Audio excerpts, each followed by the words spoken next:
Albatta mына ушул Рамазан, касиеттүү Рамазан айында, ороз айынын ичинде биз орозого байланышкан бир тема жөнүндө сүйлөмөкчүбүз. Бул тема ооз ачуу жөнүндө.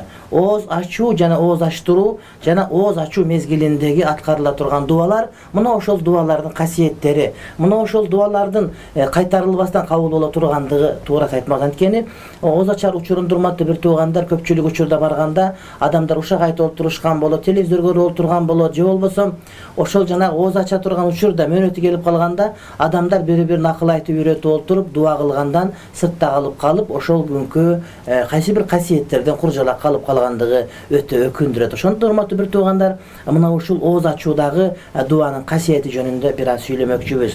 Азирети Абдулла ибн Аби Мулейка айтат, Азирет Абдулла бин Амр ибн Астан ал айтат, пайгамбарыбыз алейхиссалам айтат дейт: "Инна лис-саими инда фитрихи ла да'ватун ма турадду."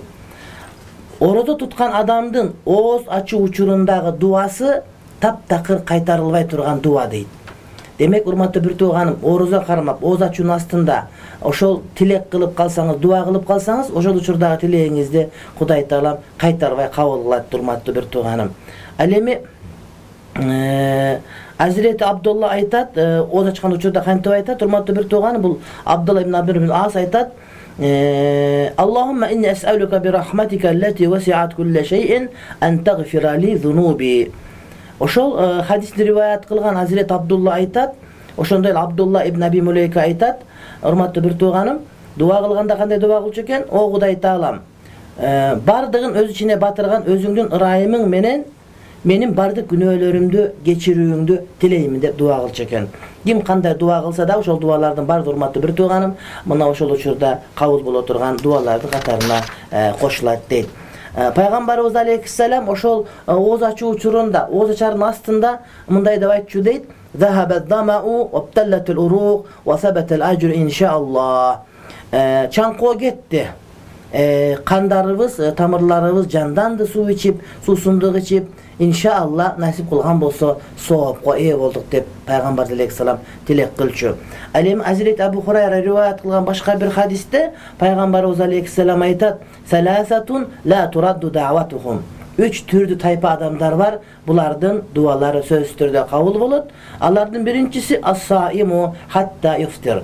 Орозо туткан адам оозун ачып жаткан убактагы дуасы дейт. Ошондуктан жөн эле ооз ачып убара болбостон, ошонун астында келгиле бардыгын токтотуп, алаканды жайып, кыбыланы карап, урматтуу бир тууганым, ошол биринчи дегенде ыйман сурап, жаннат бейиш сурап, дин соолук сурап, адал ырыскы сурап, ана мамлекетибиздеги чоңдорубуз тигиндей тарых музей тестегидей кылып уурдап жеп кетпестен ынсаптуу чоңдор болгондугун сурап, мамлекеттин байлыгын жебестен бардыгыбызга Кудай Таалам адалдан кенен ырыскы берсин деп сурап дуа кылсак, албетте жакшы болот. Алардын катарында перзенттерибизге дуа кылып, алардын окууларына, билимдерине, илимдерине, алардын диниятына маани берип дуа кылсак, өлкөбүздүн өсүп өнүгүүсүнө, мусулмандардын башынын биригүүсүнө, мына Түркиядагы зулум жеп аткан бир туугандарыбызга, мына Кытайдагы зулум жеп аткан бир туугандарыбызга дуа кылып, Сириядагыларга, урматтуу бир тууганым, аракет кылсак, Кудай Таалам кабыл кыла турган дуа мына ушул дуалар экен. Экинчиси вал имамул адилу, адилеттүү падыша.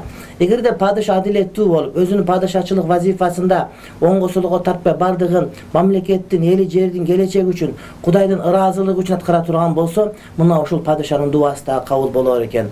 Демек, иншаалла адилеттүү падышалар эгерде дуасы кабыл болгусу келсе, ошол адилеттүү болуп туруп, андан кийин дуа кылса, дуасы кабыл болор экен.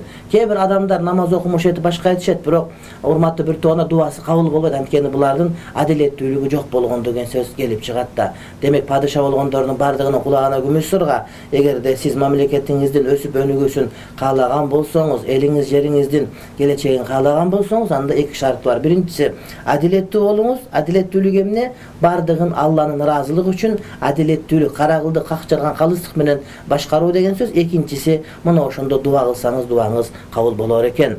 Ва да'ватул мазлум, ошондой эле зулум жеген, кордук көргөн адам дуасы. Азыркы учурда адамдар ааламда тентип жүрөт. Канчалаган миллион сириялыктар, канчалаган миңдеген туркиялыктар, канчалаган бир туугандарыбыз, урматтуу бир туугандар кордук көрүп турат. Ошолордун дуасы сөзсүз түрдө кабыл болот. Аларга кордук көрсөткөн залымдар эсесин таба турган күн иншаалла алыс эмес. Hazreti Peygamberimiz Aleyhisselam o çarda ayta turgan duasının biri Allahümme leke sumtu ve ala rizqika aftartu. O jaratkan Kudayım, bul tutkan orozomdu özün üçün tuttum, jana sen bergen rızkıga oğuzumdu açtım dep Peygamberimiz Aleyhisselam hurmatly bir tuğandarım dua kılç eken. Ankeni sen üçün tuttum degen söz orozo tutkan hurmatly bir tuğanım elder tutup atkan eken bir otla tutup koyayın, jabet jok bolup kalgan üçün tutup koyayın, je bir arıktap diyete olturup kursagımı ketirip alayın, anstere gelip akşam köp ketip kaldı misal üçün devemes balkim Kuday'ın razılık üçün. Kuday talan buyuruptur.